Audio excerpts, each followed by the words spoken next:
Oke, assalamualaikum warahmatullahi wabarakatuh. Berjumpa di sini bersama saya ya untuk melanjutkan dari cerita mengenai batu ginjal saya ya teman-teman. Kali ini part keempat saya akan membahas alur berobat batu ginjal saya dengan menggunakan BPJS. Jadi nanti di sini itu saya tidak membayar sepeser pun ya teman-teman. Oke, jadi pertama kali ya itu kan saya sudah cerita di part kedua. Awal kali saya bangun tidur, tiba-tiba kemaluan saya sakit dan kencing darah itu ya. Nah setelah itu kan saya pergi ke vaskes yang pertama. Ya, jadi vaskes pertama di situ saya dikasih obat, kemudian juga saya sudah ceritakan ya di sana di part kedua. Silahkan tonton videonya, ada di playlist ini juga atau di linknya ada di dalam deskripsi video ini. Nah, jadi setelah dari vaskes pertama ini saya dikasih surat rujukan ke vaskes kedua ya. Jadi vaskes kedua saya datang ke sana, saya mendaftar ya. Tahap periksaannya itu saya ke bagian dokter bedah umum ya, karena kebetulan di dalam vaskes 2 ini tidak ada bedah urologi. Jadi ke vaskes 2 ini ke dokter bedah umum. Di sana saya diperiksa ya, ditanya-tanya, diperiksa, dipegang perut saya, ditekan-tekan sedikit.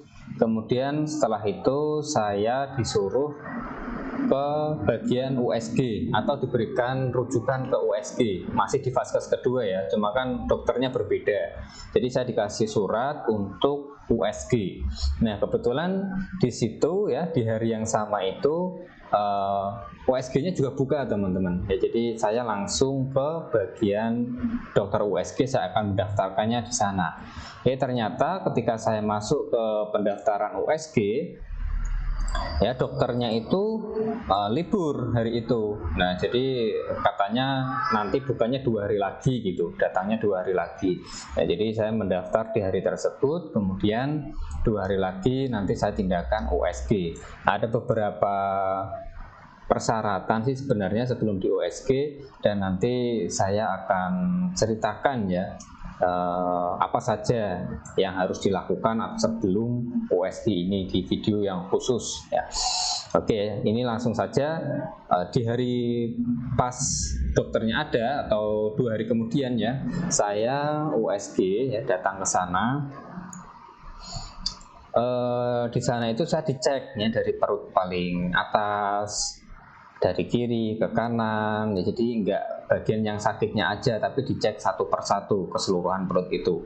Nah USG-nya itu seperti USG bayi gitu ya, atau ibu hamil itu ya, karena kebetulan istri saya juga alhamdulillah sedang hamil, jadi saya sering memeriksakan. Oh ternyata USG-nya itu ya mirip ya, tapi nggak tahu itu alatnya sama enggak ya. Jadi saya di USG di bagian kiri ke kanan, atas ke bawah. Nah sampai di bagian bawah yang sakit itu, di atas kemaluan atau di bagian perut yang paling bawah ya, yang tengah itu tuh terdapat batunya teman-teman. Nah kata dokternya sih ukurannya itu 1 cm ya, 1 cm lebih sekian gitu katanya ya. Sekiannya itu saya juga nggak dikasih tahu ya sekiannya berapa, dan setelah itu dicetak hasilnya. Cetaknya nggak terlalu lama kok, cuma 15 menit ya. 15 menit saya disuruh menunggu, kemudian saya dipanggil, hasil cetakannya saya dikasihkan ke saya. Nah hasil cetakan itu disuruh membawa ke dokter bedah umum lagi ya. Jadi memang tahapannya seperti itu ya teman-teman. Nah kita itu mandiri ya, jadi itu nanti kita kesana kemari. Nah mungkin inilah yang membuat males ya menggunakan BPJS. Nah, tapi memang alurnya itu seperti itu ya. Mungkin kalau Anda membayar sendiri itu Anda opnam, kemudian nanti dipanggil dokternya, ayo sini USG.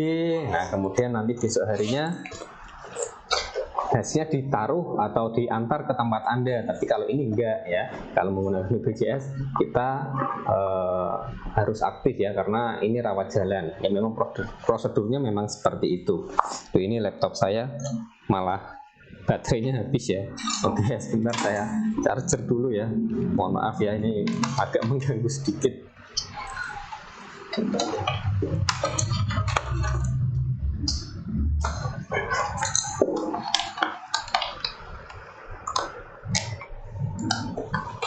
Ya baik, saya lanjutkan kembali ya. Belum mantap tampaknya.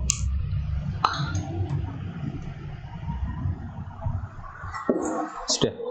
Ya, saya lanjutkan kembali. Jadi setelah hasil USG-nya itu dikasihkan ke saya, ya, saya kembali lagi ke dokter bedah umum, ya, ke vaskes tingkat 2 lagi itu ya, masih satu rumah sakit ya, cuma beda dokternya. Cuma kan jadwalnya ada yang bersamaan, yang berbarengan, atau kadang setelah USG kemudian jadwal dokter bedah umumnya itu besok harinya, jadi Anda harus pulang besok harinya harus ke situ lagi.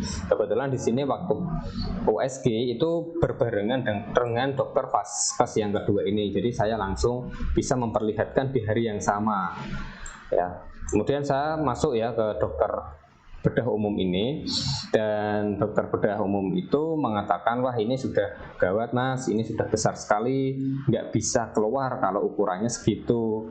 Ukuran maksimalnya itu katanya itu kalau nggak salah 0,6 ya, 0,6 itu sudah pas sekali dengan saluran kencing manusia dewasa. Nah, jadi kalau melebihi 0,6 itu harus ditindakan medis, entah di laser, entah di bedah ya, ataupun di ISWL ataupun juga yang lainnya, tergantung nanti jenis batunya dan juga letaknya itu di mana.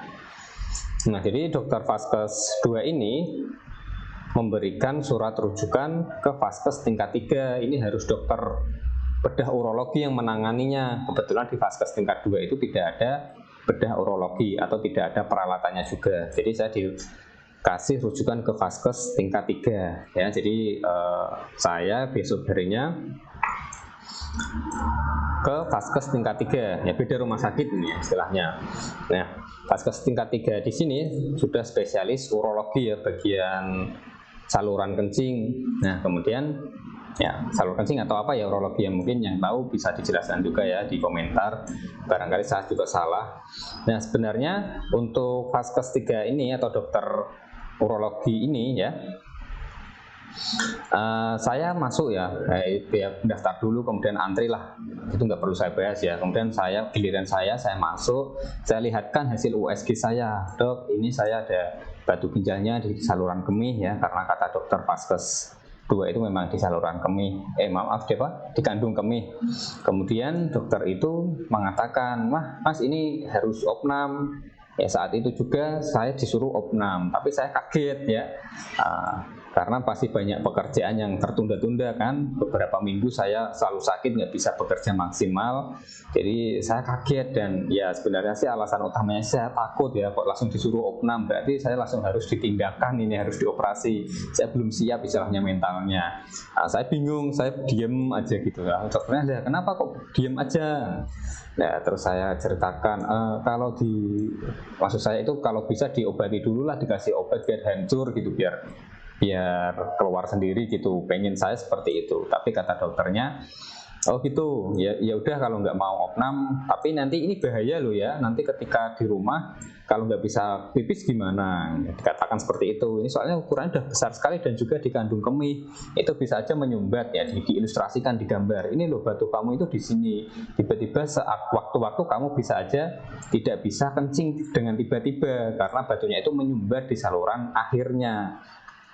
Tapi saya juga lebih bingung lagi, wah ini gimana, ini mau opnam atau tidak. Tapi akhirnya saya minta besok aja lah untuk opnamnya ya.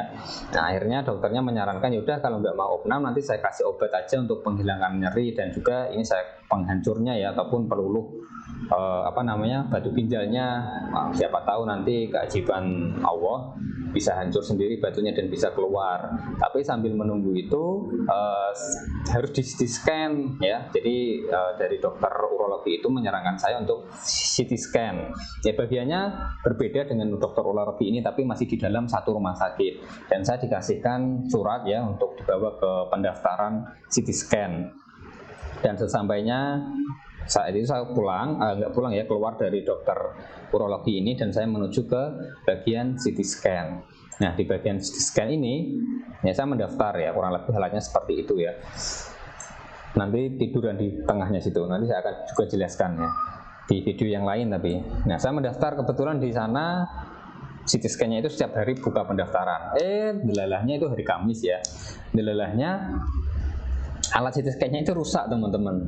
Waduh, rusak, dan saya tanya, Mbak, lah bisanya itu kapan atau diperbaikinya kapan? Wah, belum tahu, ini sudah mengajukan dari kemarin tapi teknisinya belum datang-datang, katanya seperti itu. Nah kemudian ya udah, nanti gini aja Mas, kalau ini pendaftaran saya terima, terus nanti kan ada persyaratannya, Anda harus minum obat ini itu, harus juga atur pola makan ini itu ya, ada persyaratan sebelum CT scan. Kalau nanti alatnya sudah bisa, nanti tak telepon Anda ke sini untuk mengambil obat, dan juga saya kasih tahu persyaratannya ya. Jadi misalkan CT scan-nya itu hari Selasa, hari Seninnya saya telepon untuk datang ke rumah sakit. Jadi 1 hari sebelum pelaksanaan CT scan ke rumah sakit dulu untuk mengambil obat, itu istilahnya. Nah jadi saya pulang ya waktu itu karena belum tahu alatnya bisanya kapan. Ya sampai rumah malah saya ditelepon ya, karena waktu itu saya ke rumah sakitnya pagi sekitar jam 10-an. Sampai rumah zuhur itu saya ditelepon, Mas ini alat CT scan-nya sudah bisa, kalau mau CT scan besok Jumat, sekarang juga jenengan harus datang ke rumah sakit untuk saya berikan prosedur dan juga mengambil obatnya. Waduh, baru aja sampai rumah masa disuruh datang lagi. Tapi kalau jenengan nggak mau CT scan besok Jumat ya nggak apa-apa. Tapi kalau nggak mau besok berarti CT scan-nya Senin. Tapi kalau Senin besok jenengan tetap ke sini mengambil persyaratannya itu. Oh ya udah Mbak, besok aja saya ke rumah sakit untuk mengambil persyaratan, dan CT scan-nya Senin nggak apa-apa. Saya katakan seperti itu. Nah besok harinya saya hari Jumat ke rumah sakit mengambil persyaratan dan juga obat. Nah, ada beberapa obat dan persyaratan nampaknya yang harus saya lakukan ya, dan ada beberapa yang dilarang juga. Dan sampainya di hari Senin ya, saya datang untuk CT scan, saya diantar sama bapak dan mas saya ya, karena kebetulan salah satu syaratnya itu tidak boleh makan teman-teman ya, nggak boleh makan dan ngemil sembarangan ya. Jadi saya lemes sekali waktu itu, minum teh pun nggak boleh, harus air putih ya. Nah jadi nanti saya buatkan video khusus ya, sama tadi sebelum USG saya gabungkan dengan video itu ya, karena nanti cukup panjang.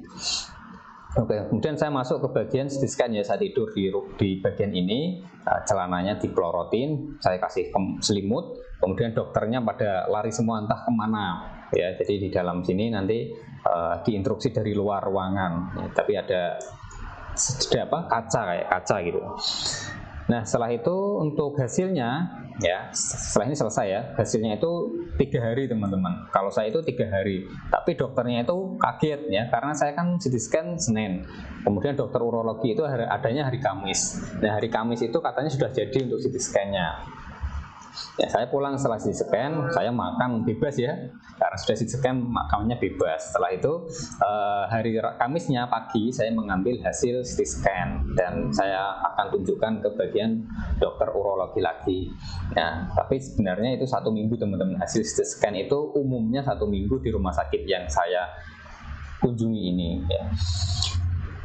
Ya mungkin karena saya mendaftarnya hari Kamis minggu lalu ya, karena alatnya rusak, jadi mungkin data saya sudah masuk hari Kamis yang lalu, padahal saya CT scan-nya hari Senin ya.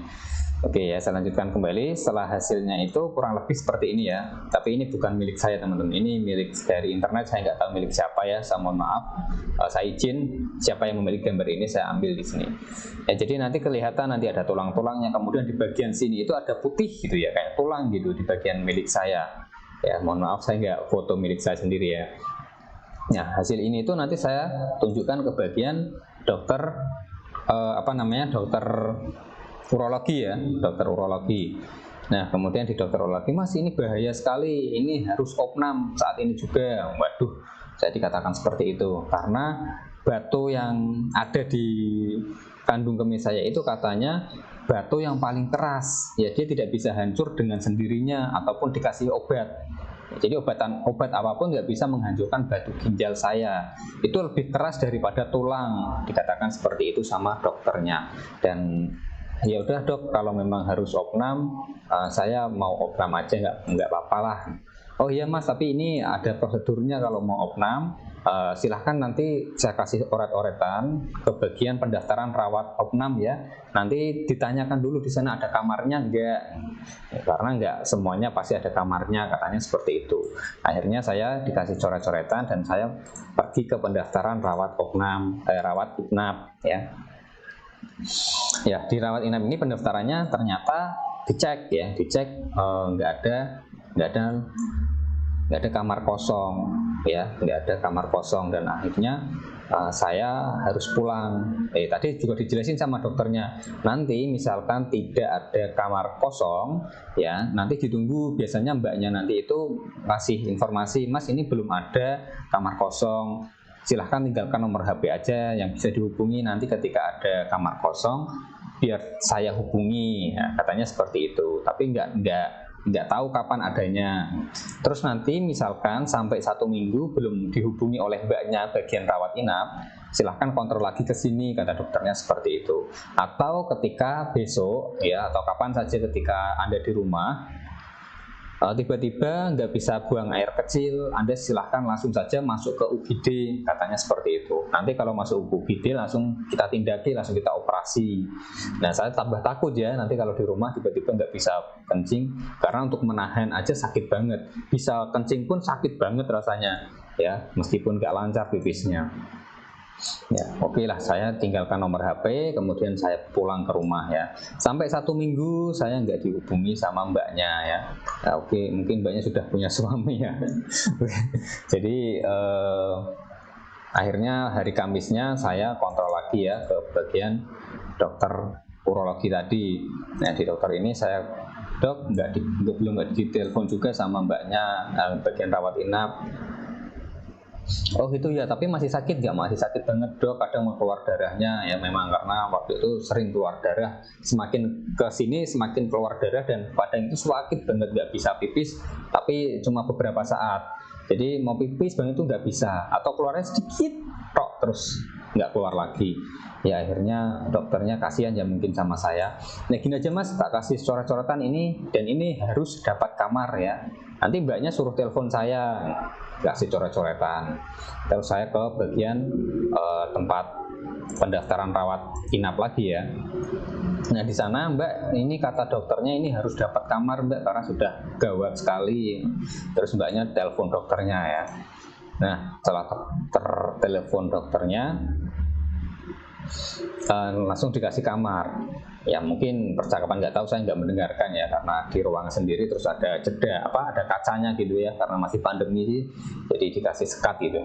Nah terus Mas ini ada kamar kosong, cuma lagi dibersihkan gitu katanya, nanti coba aja dicek aja ke sana, kalau sudah bersih ya langsung dimasuki aja. Ini dikasih surat juga sih sama mbaknya itu, nanti disuruh dikasih ke bagian perawat yang ada di gedung itu ya, karena kan gedungnya itu pisah-pisah ya.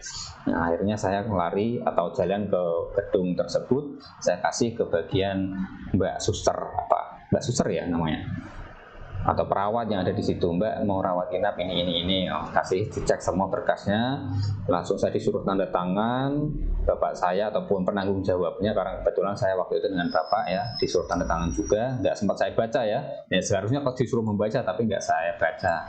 Terus juga ada tindakan operasi juga sih, surat-suratnya itu intinya itu percayalah kepada rumah sakit tersebut dan tidak akan menuntut apapun, intinya kayaknya seperti itu. Tapi banyak sekali, entah itu yang lain apa, saya nggak sempat baca semua karena juga sudah sakit dan juga dikejar waktu, karena waktu itu juga sudah pukul 12 siang ya. Jadi waktu itu langsung selesai, saya masuk ke kamar, saya dicek detak jantungnya, dicek darahnya, di swab juga ya, karena masih pandemi harus diswab juga. Dan katanya nanti kalau ini normal semua, mudah-mudahan masih bisa saya susulkan untuk lakukan operasi besok Jumat gitu katanya. Aku senang banget, cuma 1 hari langsung dioperasi gitu. Ternyata sore itu dikabari, Mas ternyata nggak bisa Mas untuk operasi besok Jumat karena sudah melewati jam 12 siang. Nanti tadi misalkan jenengan mau kesini sebelum jam 12 siang masih bisa untuk tes untuk operasi besok Jumat. Oh gitu ya. Ya udah ya, terus kapan Mbak? Terus kapan Sus? Nah itu nanti hari apa sih, kalau saya kok lupa ya, hari Senin kayaknya ya, hari Senin Mas, jam 10 pagi gitu.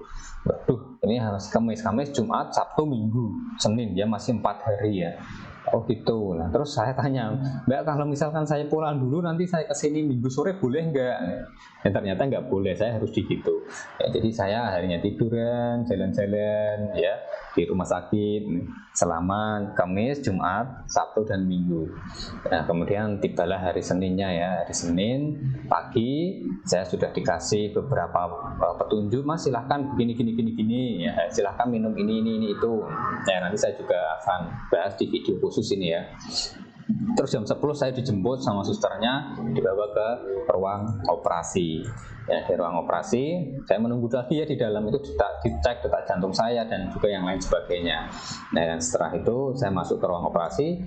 Persiapannya cukup lama menurut saya, hampir 30 menit ya. Jadi siapkan saya ditaruh di atas tempat tidur gitu ya, kemudian dibius, kemudian juga alat-alatnya dibersihkan, ditata semuanya. Itu ya 30 menit ya kurang lah ya, tapi 15 menit sampai 30 menitan. Dan setelah itu saya ditindak operasinya dilihatkan, kan ada layar kamera ya, ada layar monitor. Nah dilihatkan, Mas ininya Mas batunya, sambil guyon-guyon sih, sambil bercanda dokternya. Satu tim ada berapa sih, banyak sekali ya, ada 5 lebih ya yang membantunya. Salah satunya cewek ya, ceweknya pun masih muda pula, kayaknya belum menikah dia. Ya saya sebenarnya agak malu ya, tapi ya gimana lagi ya. Terus setelah tindakan kurang lebih 15 menit tindakannya, jadi persiapannya sama tindakannya itu lebih lama persiapannya. Nah setelah itu saya keluar dari ruang operasi, saya dibawa ke kamar saya lagi. Nah setelah itu wah rasanya belum rasa apa-apa ya karena masih dibius. Nah mungkin nanti saya ceritakan di video khusus. Jadi bagaimana nanti setelah saya operasi atau sebelum operasi ya. Terus karena kan waktu itu dikasih selang. Nah waktu selangnya diambil terus pertama kali pipis rasanya bagaimana. Terus waktu bisa duduk pertama atau ketika biusnya habis rasanya bagaimana, saya akan ceritakan di sana. Ya, dan kemudian setelah 3 hari saya boleh pulang teman-teman ya. Dan pulang saya di rumah, aktivitas nggak boleh berat-berat dulu, dan nanti 1 minggu kayaknya, 1 minggu atau 2 minggu disuruh kontrol ya, disuruh kontrol.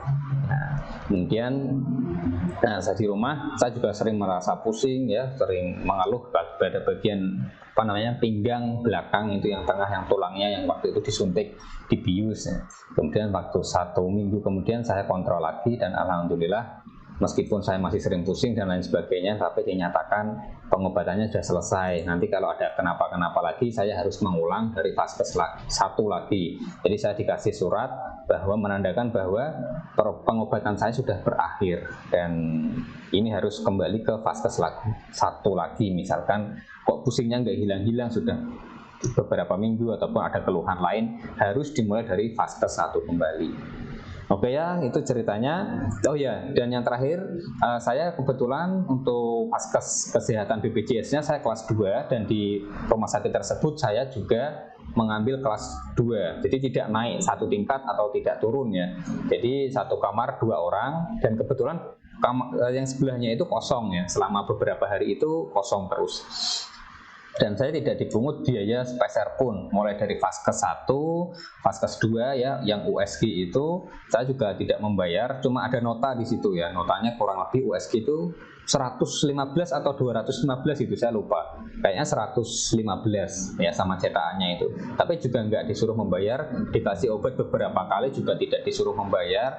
Kontrol ke bagian Vaskes 3 yang dokter urologi itu dikasih obat beberapa kali ya, beberapa kontrol dikasih obat, tidak membayar. CT scan juga tidak membayar, dan juga setelah opnam, setelah operasi tidak membayar sepeser pun, Rp500 pun tidak, cuma membayar konsumsi untuk jaga maksudnya konsumsi, saya pengen makan bakso, saya pengen minum aqua atau yang lainnya kan saya beli lagi dari luar.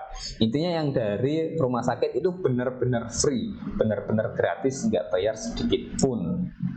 Oke, itu pengalaman pribadi saya. Jadi bagi yang ingin melaksanakan operasi tapi bingung biayanya gimana, tidak usah khawatir ya, BPJS menanggung semuanya. Ya saya bukan dari orang BPJS, saya orang awam biasa, cuma saya pernah mengalami hal seperti itu, maka saya bagikan apa yang sudah pernah saya alami ke Anda semua. Sampai jumpa di video selanjutnya. Saya akan membahas mengenai persyaratan USG dan juga CT scan ya. Kemudian saya lanjut di video selanjutnya operasi ya, sebelum dan sesudah operasi tersebut. Ya, saya mohon maaf karena kesibukan saya sehingga saya sangat lama sekali membuat video part keempat ini. Sekian, wassalamualaikum warahmatullahi wabarakatuh. Oh ya, jangan lupa subscribe channel saya ya, dan like video ini, share kepada teman Anda juga.